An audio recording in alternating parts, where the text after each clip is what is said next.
I feel like I have more questions than answers with this one, and I may go longer than a minute, but let's say you have an image and you make a copy of it and you overlay it by itself.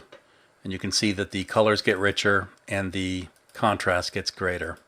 So another way of making a copy of an image without actually doing it is you can make a curves layer with nothing in it. In other words, don't change the curves. And then you can set the blend mode of the curve layer to overlay, and you can see that it's the exact same thing. Now suppose I create another curves layer, and I put that under the first one, and I set the blend mode to color, and I turn that on and off. It does nothing. This is still overlaying. You can see it's changing color and contrast. Now I clip this one to this one, and you can see that now the overlay is just affecting the color. It's not affecting the contrast. I don't know if you can see that.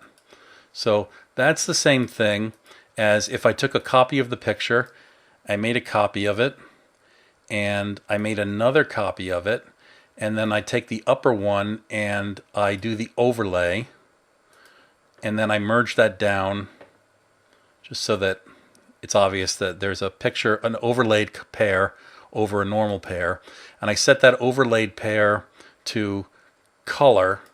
Now you can see that it's affecting the color in the same way.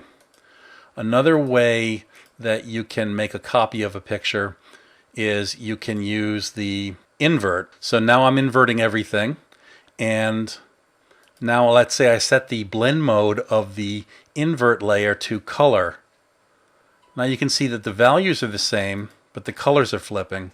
And if I set the blend mode to luminosity, now you can see the luminosity is flipping, but the colors are staying the same. And that's the same as if I just took a copy of the picture and I negate it like that, and then I set that to color, or I set that to luminosity. And like I said, I kind of have more questions than answers here because I feel like I'm seeing some sort of larger functionality that I'm not totally grasping. I mean, I kind of understand what's going on, but I never use this. Also, this is slick for doing things to a picture using its own self in some way or other. But I'm trying to think if this somehow generalizes to involving other pictures and becoming more useful in a workflow. So if there's anybody that goes, oh yeah, I do that all the time, I'd love to hear from you. And if this is new to you, then maybe you have some thoughts about it now that you've seen it.